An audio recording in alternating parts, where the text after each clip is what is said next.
Hello, আসসালামু আলাইকুম। আমি তাবাসসুম, আমার channel Tabassum cooking and lifestyle থেকে বলছি। আজকে আসো তোমাদের একটা সুন্দর ভর্তা করে দেখাই।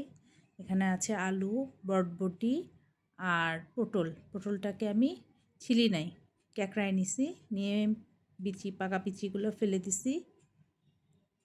যদি বিচিগুলা পটলের হয়, কচি হয়, তাহলে বিচি সহই দিতে পারো, সমস্যা নেই। এখন এগুলাকে আমি একটু সামান্য লবণ দিয়ে ভালো করে সিদ্ধ করে নেব। প্রায় সিদ্ধ হয়ে আসছে। এখন এখানে দিয়ে দিব একটু সরিষার তেল দিয়ে বাদবাকিটা সিদ্ধ করব, কারণ তাহলে এটা থেকে পানিটা আমার টেনে নিতে সুবিধা হবে। আমি একদম পানিটা শুকাই নিয়ে সরিষার তেলের মধ্যেই এই বরবটি, পটল আর আলুটাকে হালকা ভেজে নেব। তাহলে ভর্তাটা বেশি পানি পানি হবে না, কারণ আমি এই ভর্তাটা আজকে ব্লেন্ডারে করব। পানিগুলো সব শুকাই গেছে। এখন বরবটি, আলু আর পটলটা হালকা ভাজা ভাজা করে নিব, যাতে এখানে এতটুকু পানি না থাকে।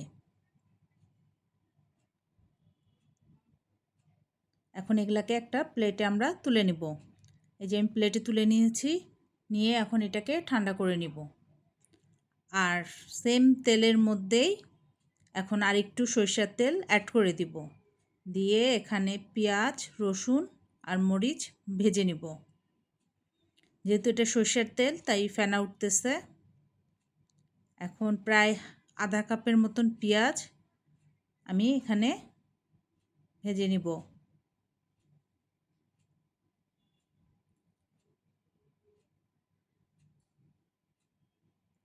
পেঁয়াজটা হালকা লালচা হওয়া পর্যন্ত ভাজতে থাকব। আর এখানে দিয়ে দিব রসুন। এখন রসুন আর পেঁয়াজটা হালকা লালচে হয়ে আসলে তারপর এখানে কাঁচা মরিচ আর শুকনা মরিচ অ্যাড করে দিব। পেঁয়াজটা আমার হালকা লালচে হয়ে গেছে। এখন এখানে অ্যাড করে দিব কাঁচামরিচ আর শুকনা মরিচ।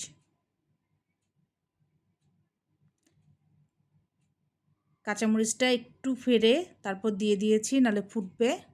আর দিয়ে দিলাম শুকনো মরিচ।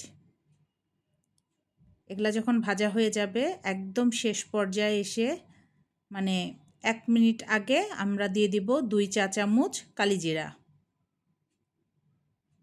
আমি পেঁয়াজটাকে এক সাইডে করে রাখছি, রেখে কালিজিরাটা দিচ্ছি। দিয়ে এটাকে জাস্ট 1 মিনিটও কম সময় নিয়ে হালকা একটু ভেজে নিব। নিয়ে যে তেলটা দিছি, এই তেলটা সহই আমরা ব্লেন্ডারে ঠান্ডা হলে ব্লেন্ড করে নিব। আমার ভাজা হয়ে গেছে। এখন এগুলাকে আমরা ঠান্ডা করে নিব।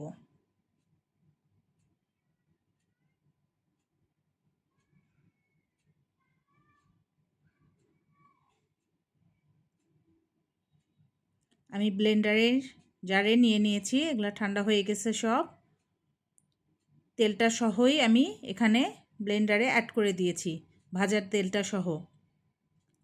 এখন দিয়ে দিব সামান্য একটু লবণ, কারণ সিদ্ধ করার সময় আমি লবণ একবার দিছি, সেটা বুঝে আমি আবার লবণ দিচ্ছি।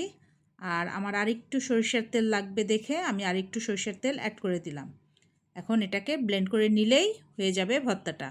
আমার ব্লেন্ড করা হয়ে গেছে। কালিজিরাটা একটু দানা দানা আছে, এটা খেতে অনেক মজা লাগছিল।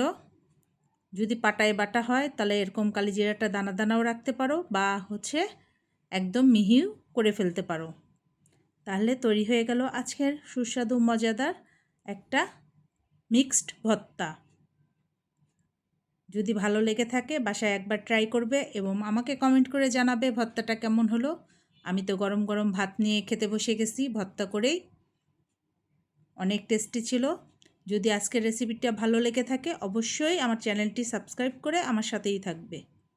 আজকের মতন এতটুকুই। সবাই সুস্থ থাকবে, ভালো থাকবে আর আমার জন্য দোয়া করবে। আল্লাহ হাফেজ।